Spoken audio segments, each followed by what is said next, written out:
আমি এখন মাননীয় সংসদ সদস্য মাওলানা দেলোয়ার হোসেন সাইদী সাহেবকে বক্তব্য রাখার জন্য অনুরোধ জানাচ্ছি। নাহমাদুহু ওয়া নুসাল্লি আলা রাসূলিহিল কারীম ওয়া আলা আলিহি ওয়া আসহাবিহি আজমাইন। আউযু বিল্লাহি মিনাশ শাইতানির রাজীম। বিসমিল্লাহির রহমানির রহিম। মাননীয় স্পিকার, আপনি এই মহান সংসদের স্পিকার হিসেবে নির্বাচিত হয় আমরা জাতীয় সংসদের পক্ষ থেকে আপনাকে অন্তরের অন্তঃস্থল থেকে মোবারকবাদ জানাচ্ছি। মাননীয় স্পিকার, আমি আজ এই সংসদে দাঁড়িয়ে ওই মহান আল্লাহ পাকের প্রশংসায় সেজদা অবনত হচ্ছি, যিনি 1 অক্টোবরের ব্যালট যুদ্ধের মাধ্যমে সুদীর্ঘ 5 বছরের দুঃশাসন, সীমাহীন দুর্নীতি, ইসলাম বিরোধী কর্মকাণ্ড, দেশব্যাপী ভয়াবহ সন্ত্রাসের মোকাবেলায় 4 দলীয় ঐক্যজোটের মহা বিজয় দান করেছেন এবং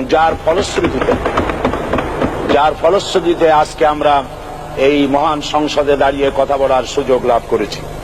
মাননীয় স্পিকার, আপনার মাধ্যমে আমি আমার অন্তরের অন্তঃস্থল থেকে দেশবাসীকে ধন্যবাদ জানাই। বিশেষ করে আমার নির্বাচনী এলাকা পিরোজপুর, নাজিরপুর, ইন্দুরকানীবাসী ভাই বোনদের প্রতি কৃতজ্ঞতা জানাই, যাদের অক্লান্ত পরিশ্রমে এবং মূল্যবান ভোটের মাধ্যমে আমি নির্বাচিত হয়ে মহান সংসদের সদস্য হওয়ার সুযোগ লাভ করেছি। মাননীয় স্পিকার, বাংলাদেশের 13 কোটি মানুষকে যারা পরিচালনা করবেন, আজকে তারাই এই মহান সংসদে বসে আছেন। আমি আপনার মাধ্যমে তাদের উদ্দেশ্যে কিছু কথা বলতে চাই। জবাবদিহিমূলক সরকার, কল্যাণমূলক সরকার ও সুস্থ প্রশাসন, এই বাক্যগুলি আমরা প্রায় শুনে থাকি। এই বাক্যগুলির অর্থ সরকার স্বৈরাচার নয়, বরং জনগণের কল্যাণে জনগণ নিকট দায়বদ্ধ সরকার, যা আব্রাহাম লিঙ্কনের ভাষায় by the people, for the people, of the people. বর্তমান পৃথিবীতে মূলত গণতান্ত্রিক দেশে এখন সরকারকে বিবেচনা করা হয়। এরূপ সরকারের জনগণের সার্বভৌম ক্ষমতার উৎস হিসেবে বিবেচনা করা হয়, অর্থাৎ সংখ্যাগরিষ্ঠ প্রতিনিধিদের প্রণীত আইনই হল আইন এবং নির্বাচিত হবার পর সরকার হয়ে পড়েন সমগ্র জনগণের, আর বিরোধী দল হয় ছায়া সরকার। মাননীয় স্পিকার, সরকারকে সঠিক পথে পরিচালনার জন্য বিরোধী দলকে অপরিহার্য বিবেচনা করা হয়। বর্তমান গণতান্ত্রিক চেতনা বেশি পুরনো নয়, মানুষ মূলত রাজতান্ত্রিক স্বৈর শাসনের সাথেই বেশি পরিচিত।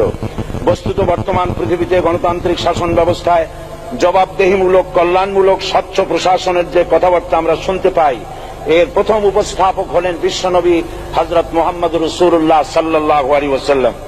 বর্তমান গণতান্ত্রিক ব্যবস্থাপনার সাথে ইসলামের মূল পার্থক্য হল সার্বভৌমত্বের ধারণা নিয়ে। ইসলামের দৃষ্টিতে সার্বভৌমত্বের মালিক জনগণ নয়, মালিক হলেন আল্লাহ রাব্বুল আলামিন। কিন্তু সরকার গঠন ও পরিচালনা জনগণের ইচ্ছার ভিত্তিতে হতে হবে।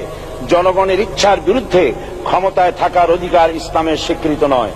মাননীয় স্পিকার, সাধারণত লক্ষ্য করা যায় সরকার, সরকারি কর্মকর্তা ও কর্মচারীবৃন্দ জনগণের উপর নানাভাবে জুলুম, নির্যাতন বা শোষণ করে থাকে। জনগণের খাদেম না হয়ে তারা হয়ে পড়েন জনগণের প্রভু। তারা জনগণের সম্পদকে তসরুপ করে। এই অবস্থা থেকে মুক্ত করার জন্য রাসূল করিম সাল্লাল্লাহু আলাইহি ওয়াসাল্লাম সরকারি কর্মকর্তা ও কর্মচারীদের মধ্যে তীব্র দায়িত্ব অনুভূতি জাগ্রত করে তিনি বলেন, ঘুষ দাতা ও গৃহীতা উভয় জাহান্নামী।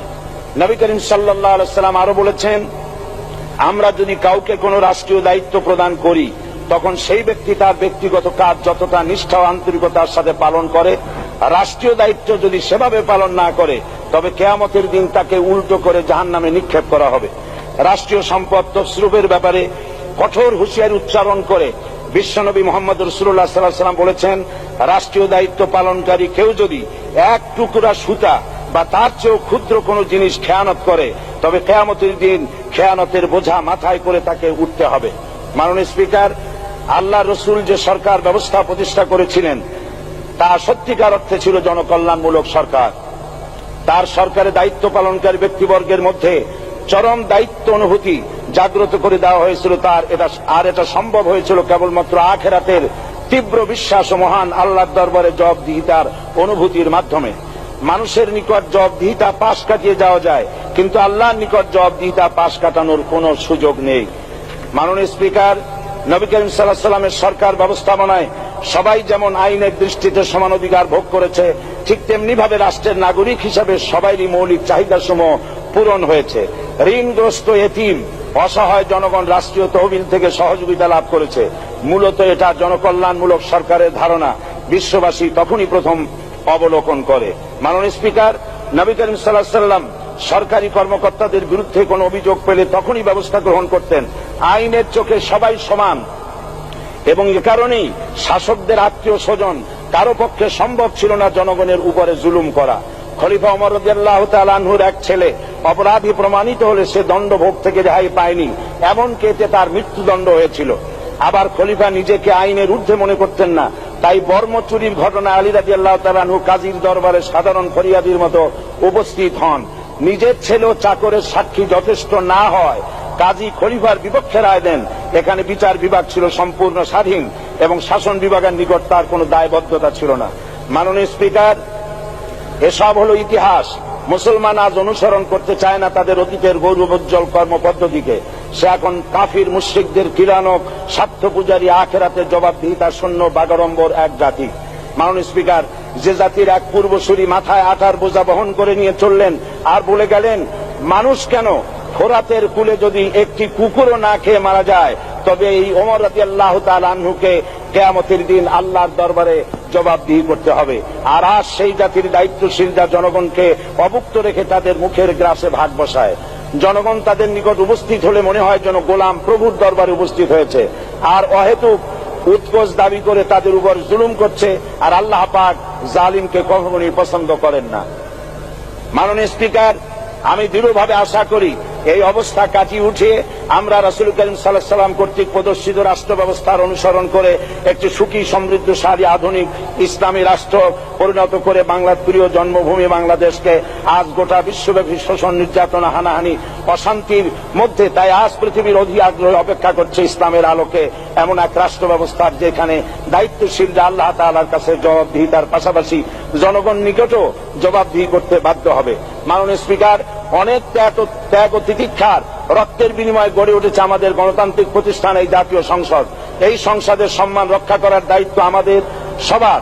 গণতান্ত্রিক চর্চা, গণতন্ত্র প্রতিষ্ঠার স্বার্থে আমি আজ প্রধান বিরোধী দল আওয়ামী লীগকে সকল হিংসা, বিদ্বেষ ও পরাজয়ের গ্লানি ভুলে গিয়ে সংসদে যোগদানের উদাত্ত আহ্বান জানাচ্ছি। পরিশেষে আমি আপনার মতো সর্বজনশ্রদ্ধ একজন মার্জিত ও সুশিক্ষিত ব্যক্তিকে এই মহান সংসদের স্পিকার হিসাবে লাভ করে আমরা আনন্দিত হয়েছি। আমাদের সংবিধানের সংরক্ষণ, সমর্থন ও নিরাপত্তা বিধান এবং আপনার অভিভাবক সুলভ নিরপেক্ষ আচরণ ও সংসদকে ধন্য করবে বলে আমরা বিশ্বাস করি। আপনাকে ধন্যবাদ। আসসালামু আলাইকুম ওয়া রাহমাতুল্লাহ।